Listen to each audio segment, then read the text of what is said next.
언택트 서비스에 있어서 개인정보 보호는 우리 모두의 이슈 사항인 것 같습니다. 그런 측면에서 오늘 데이터 3법을 포함해서 개인정보 보호법 전반에 대해서 말씀해 주신 김영식 교수님께 다시 한번 박수 부탁드리겠습니다. 네, 다음은 원격 의료에 있어서 의료법 쟁점과 관련해서 법무법인 광장의 유지연 변호사님의 발표가 있겠습니다. 유지연 변호사님은 헬스케어 규제와 관련한 자문을 하고 계십니다. 발표 부탁드리겠습니다.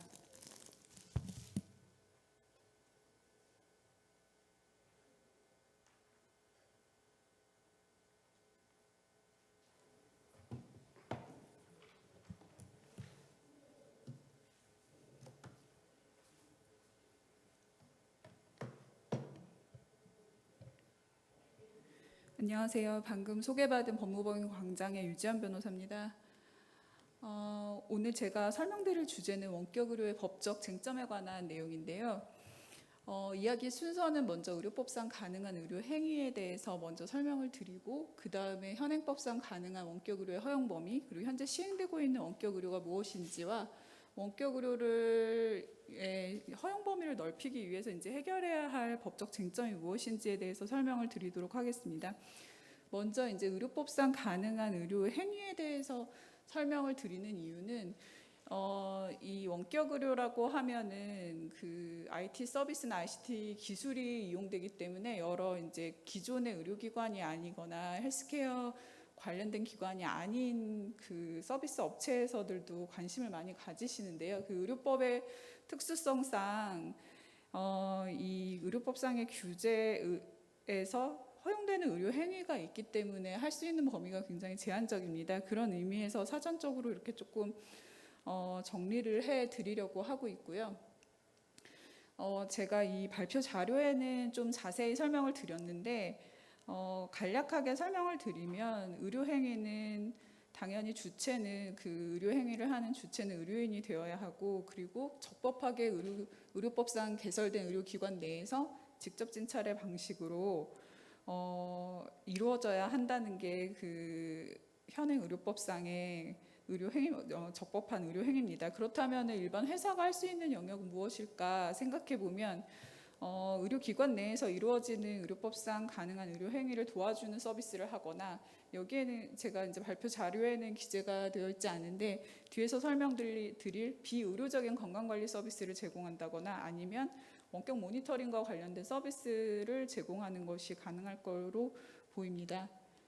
그 의료 행위의 의미에 대해서는 의료법에서 따로 정하고 있지 않습니다. 그렇기 때문에 법원이나 보건복지부는 구체적인 사안에 따라서 무엇이 의료 행위인지를 판단을 하고 있는데요.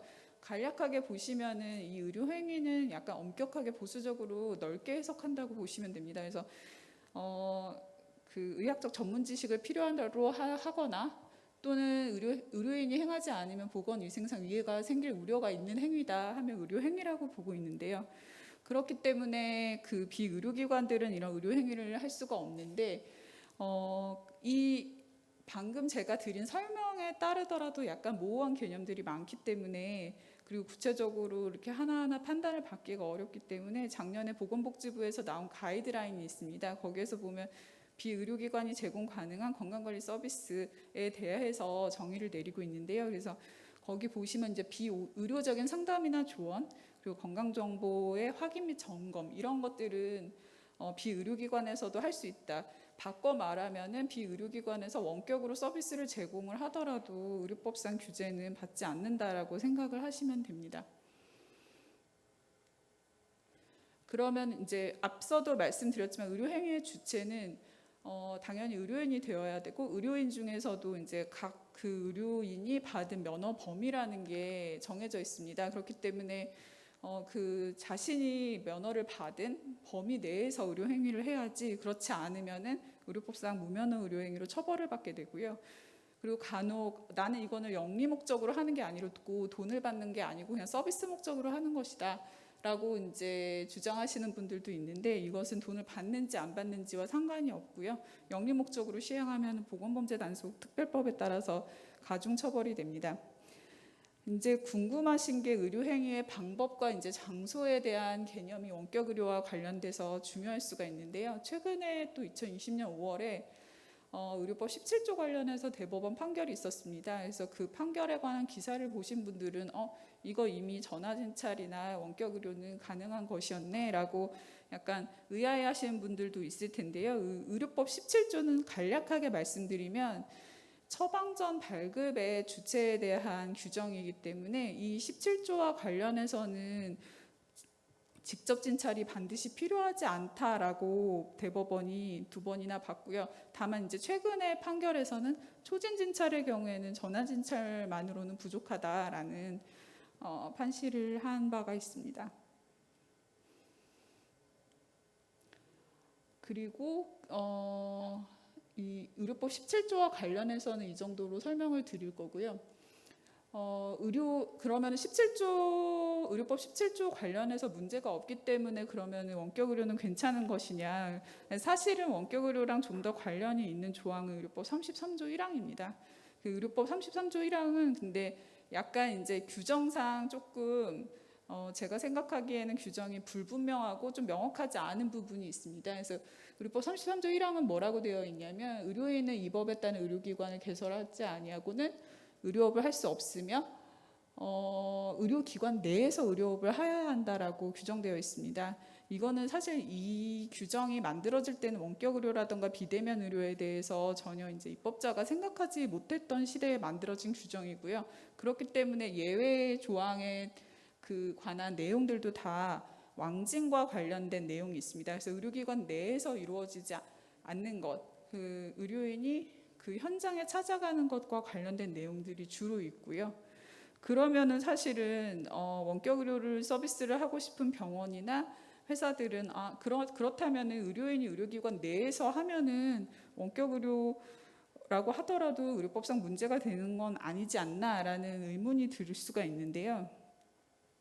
우리 법원은 이 33조 1항의 그 규정을 대면 진찰, 의료기관 내에서 대면 진찰을 하는 것을 의미한다라고 보고 있습니다. 그리고 뒤에서 제가 허용 범위에 대해서 설명을 드리는 의료법 34조와 이렇게 전체적으로 해석을 하면은 그 환자 대 의사 간에 이루어지는 원격 의료는 의료법상 허용되지 않는다라고 해석하는 것이 맞습니다. 그래서 현재는 굉장히 제한적 범위 내에서만 원격 의료가 가능한 상황입니다. 원격 의료의 정의가 무엇이냐? 아까 의료법상 의료 행위에 대해서도 의료법에서 규정을 하고 있지 않는다고 했는데요. 원격 의료에 대해서도 달리 그 정의 조항에서 정의를 하고 있지 않습니다. 제가 여기다가 기재해 놓은 거는 그냥 일반적으로 업계에서 그 통용되는 언어의 의미 내지는 분류 방법입니다. 그래서 이제 분류 방법을 보시면 원격 의료 유형에 대해서도 행위자별 분류를 하는 것과 서비스별 분류를 하는 것에 따라서 굉장히 세부 사항이 많이 있는데요. 의료법상에서는 이 행위자별 분류에 관해서만 규정을 하고 있습니다.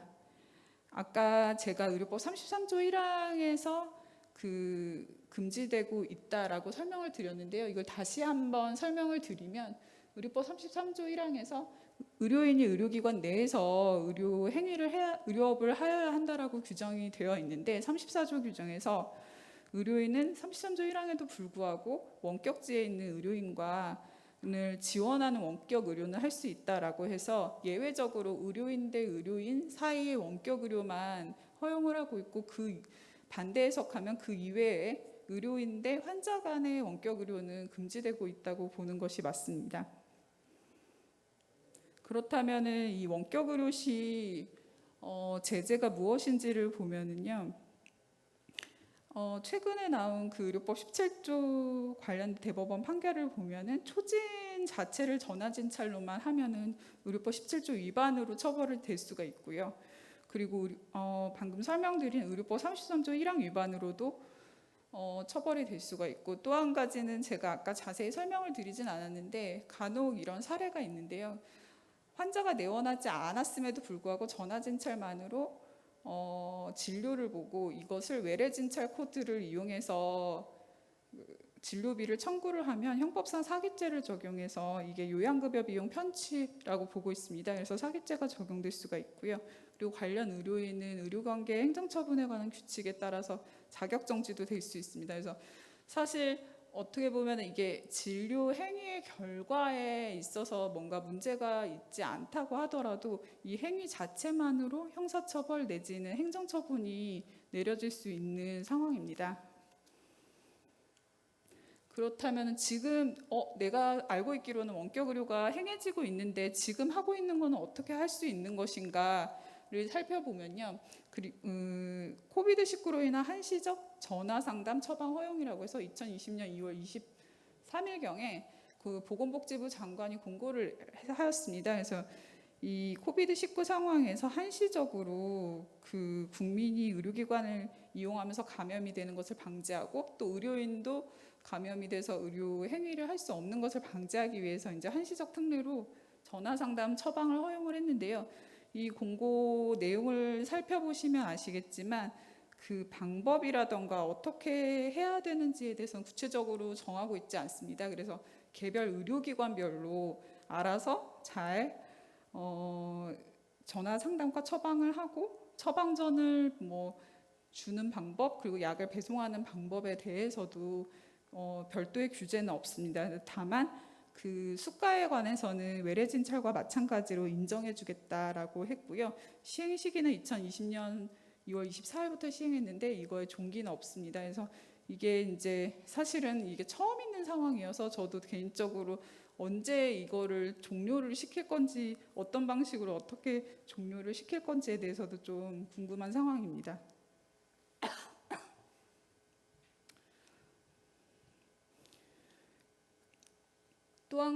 또 제가 설명드릴 수 있는 게 이제 원격 의료의 유형 중에 그 원격 모니터링이라는 게 있는데요. 이 원격 모니터링은 뒤에서 다시 설명을 드리겠지만 보건복지부의 유권 해석상 의료법상 규제가 없다고 보고 있습니다. 그래서 작년에 2019년에 2월에 규제 샌드박스 1호로 통과한 것이 손목시계형 심전도기라는 것이 있는데요. 이것은 그때 당시에 그 규제 샌드박스 통과했을 때 원격 의료다라는 논란이 있었습니다. 근데 이거에 대해서 최근에 2020년 3월, 4월경에 보건복지부에서 이 원격 모니터링은 사실상 의료법상 규제는 없다라는 유권 해석을 내렸고요. 이러한 해석은 사실 처음이 아니었고 예전에 국회 의료법 개정안에 대한 보건복지위원회 검토 보고서에서도 원격 모니터링은 그 의료법 해석상 가능한 것으로 보고 있었습니다. 이 원격 모니터링의 내용을 좀 살펴보면요. 이 손목시계형 심전도기의 앱 화면에서 그 심전도 파형과 그 심방세동의 확률을 %로 표시를 해주고요. 이 진단은 의사에 의해서 이루어져야 함을 표시를 하고 있고 만약에 여기서 비정상 소견이 나타난다면 의사가 환자에게 내원 안내만을 하고 다른 처방이나 지도를 내리지는 않는 것으로 보입니다. 그래서 이거는 지금 현재 공개된 정보에 따르면 일상생활의 간헐적 심전도 감시라는 코드를 통해서 보험이 적용되고 있는 것으로 보입니다. 그리고 이외에도 이제 시범 사업을 통해서 원격 모니터링이 급여가 인정되는 사례들이 있는데요. 이제 대표적인 게 일형 당뇨 재택관리 시범 사업이라고 해서 일형 당뇨 환자들의 당뇨 혈당 수치와 그 라이프 스타일에 대한 조언 이런 것들을 비대면 관리를 해주는 거에 대해서 수가를 인정을 해주고 있습니다. 그래서 이 환자 관리료를 인정해주는 게 원격 모니터링을 허용하고 급여를 인정해주는 사례로 볼 수가 있고요. 또 한 가지는 그 복막투석 재택관리 시범 사업이라고 해서 복막투석 환자들이 그 투석액을 얼마를 사용했고 지금 환자의 상태가 어떤지를 모니터링을 하고 이거를 그 모니터링하는 방법에 대해서는 구체적으로 정하고 있지는 않는데 그거를 IT 서비스를 통해서 이렇게 전송해서 하는 것도 인정을 해주고 그렇지 않고 수기로 그것을 전달을 해서 관리하는 것도 관리료로 인정해 주는 것으로 알고 있습니다.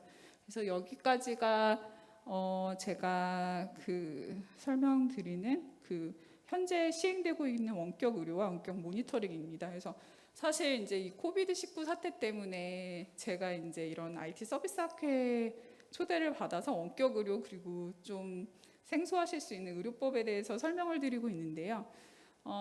이제 그 스테이크홀더에 따라서는 원격 의료가 뭐 허용되지 않아야 된다, 그리고 전면적으로 허용되어야 한다, 부분적으로 허용되어야 한다라는 여러 가지 의견들이 많이 있는 것 같아요. 근데 지금 제가 설명드린 바와 같이 원격 의료가 현행 의료법 상으로는 허용되지 않는다고 보는 것이 더 명확하고요. 일부 원격 모니터링을 빼고는. 그렇기 때문에 만약에 이거를 허용하려고 하면 어떤 것들을 생각해야 되는지를 좀 설명드리도록 하겠습니다.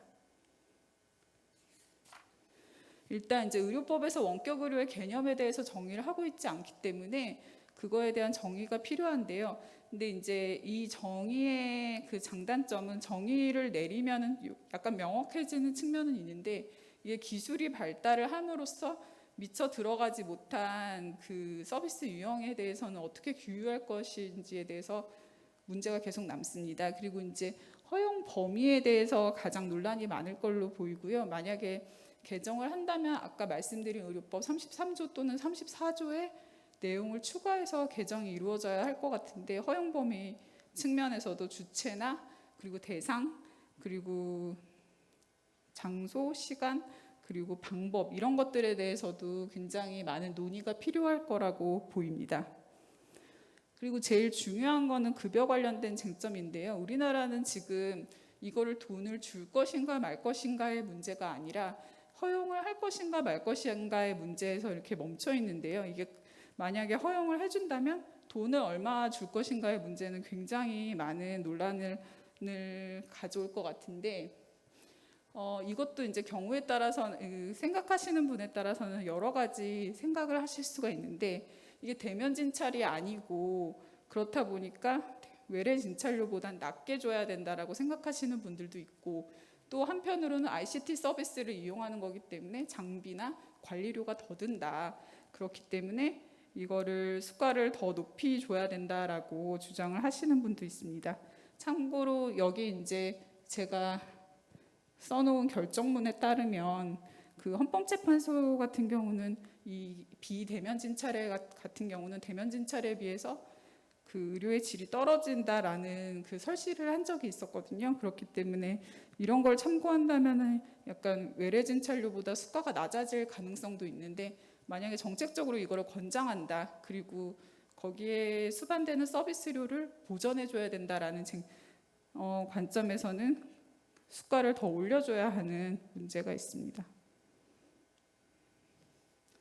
그리고 이거에 대해서는 아직 정리가 전혀 되지 않고 있는 건데, 국제적 원격 진료의 문제가 있습니다. 이게 사실 면허라는 게 그 나라에서만 인정을 해주는 거잖아요. 그래서 저도 의사 면허가 있지만 한국 내에서만 그 의사 면허를 사용할 수 있지 외국에 나가서는 할 수가 없는데, 이게 원격 의료가 되면은 사실은 우리나라에 있는 의사가 언어 문제만 해결이 된다면 뭐 미국에 있는 사람한테도 원격 의료를 할 수가 있는 거고, 그리고 반대의 경우도 많이 있을 수 있고요. 실제로 이게 굉장히 많은 자문이 들어오는데, 세컨 오피니언을 구하고 싶은 환자들이 많다 보니까 그런 환자들 같은 경우에는 이런 국제적 원격 진료의 문제가 있는데, 면허를 상호 인정을 어떻게 해줄 건지에 대해서 조금 고민을 해볼 필요가 있을 것 같습니다.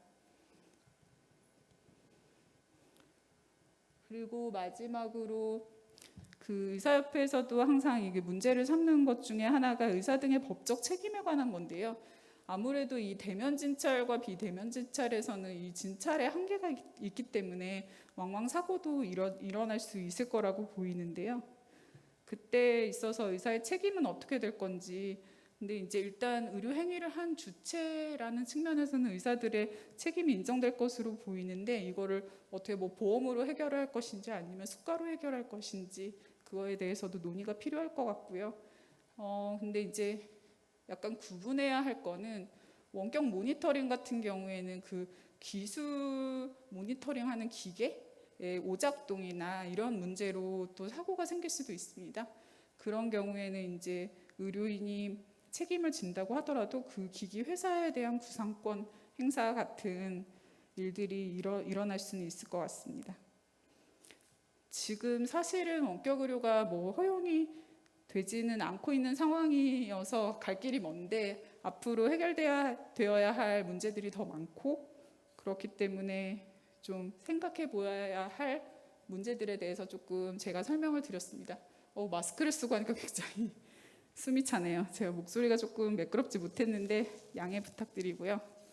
네, 여기 혹시 질문 사항이 있으시면 여기 기재되어 있는 제 이메일로 질문 주시면 가능한 범위에서 제가 답변 드리도록 하겠습니다. 감사합니다. 네, 원격 의료에 대한 허용 범위와 사례 그리고 해결해야 할 쟁점 사항까지 우리가 어렵게만 느껴졌던 원격 의료에 대한 의료법에 대해서 우리가 좀 이해할 수 있는 시간이 된 것 같습니다. 발표해 주신 유지원 변호사님 다시 한번 감사드립니다. 저희가 점심 이후부터 지금까지 그 디지털 뉴딜에 대응한 ICT 미래사회 전망과 그리고 기업들의 사례 그리고 오늘 방금 이 시간에 그 법 제도까지 IITP 특별 세션을 운영을 해왔는데요. 부디 그 정보 습득에 아주 유익한 시간이 되었기를 바라겠습니다. 지금까지 IITP 특별 세션을 마치겠습니다. 네, 감사합니다.